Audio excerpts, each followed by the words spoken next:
is good. Punta tayo sa kabilang ibayo.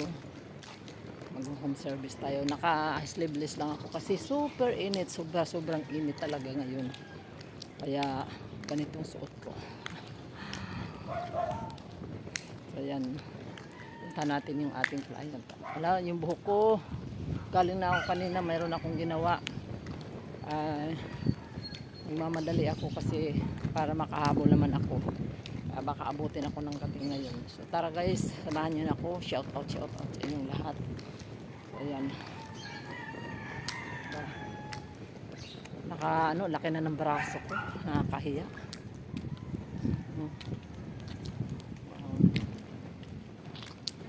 Yung buhok ko wala sa ayos. Dahil sa sobrang init, nakapusod, nakapuyod. Ayan. Diba? Anong oras lang? Mga alas 3. So, ang init-init. Kaya, panaray, samahan nyo ako sa aking ginagawa sa araw-araw. Diba? Kaya kita mo yung wala pang sunset eh. Diba? Daming stress sa init. Na-stress sa kasama ko sa bahay, sa matanda. Ay kung hindi lang matanda, aywan ko na lang. Kaya kailangan ng ibahin natin ang ating mga ruta ngayon. Kasama na yung maghahanap ako ng aking titirahan. Hindi ako napapagod sa aking ginagawa, pero napapagod ako sa init, napapagod ako sa may-ari ng bahay. Hindi mo mawari. At huwag ko lang. So ayan guys, nandito na tayo sa kanyang baluarte. At aking ititigil na ang aking pagbibideo. Ayan, dito na ako.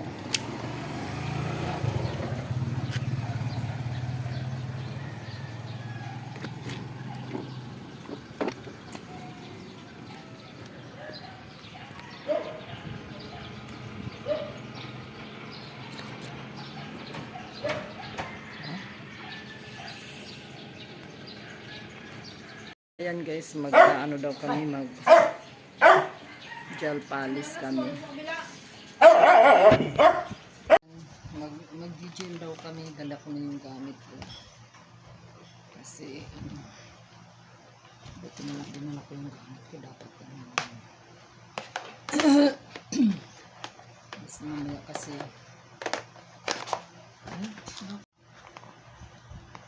so ayan guys, mag-gel daw kami, dala ko yung gel. Siya lang naman ang client ko dito ngayon. Dapat kunti lang, sa isang ko lang dapat, isang pouch lang. Kaso, ay! May aswang. Ako, may multo dito. Sino yun? Bakit yun? Nakata siyang hangin. Oh. Akala ko may multo. Nagulat ako, nagbablog pa naman ako, biglang humampas yung pintuan. Ayun, hangin lang pala guys, hindi multo. Nagulat ako, tanggal yung aking pilik mata. So, mag-gel kami ngayon guys. Alam nyo na guys, ilang araw ako na hindi ako nagla-live kasi may mga bagay-bagay na medyo inire-relax ko muna. Kaya malalaman niyo lang the next video ko guys. Kasi alam niyo naman si Beautician eh. Laging ewan ko ba? Ganyan talaga ang buhay. So ayan guys, bago daw ako magmimerienda daw ako. So ito guys, nagluto na naman siya ng pansit. Kakakain ko lang sa bahay, pansit ayan Kain tayo nyo guys. May pansit na naman, pag mahaba ng buhay, sana mahaba ang buhay ko. Siyempre. Dahil ng stress.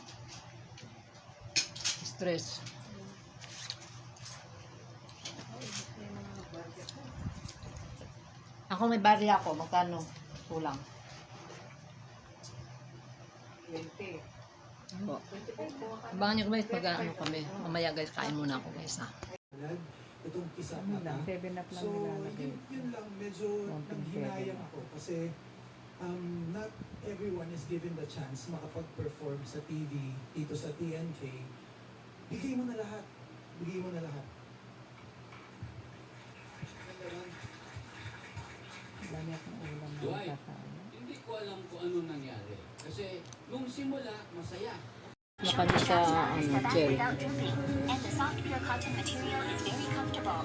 Gel yan.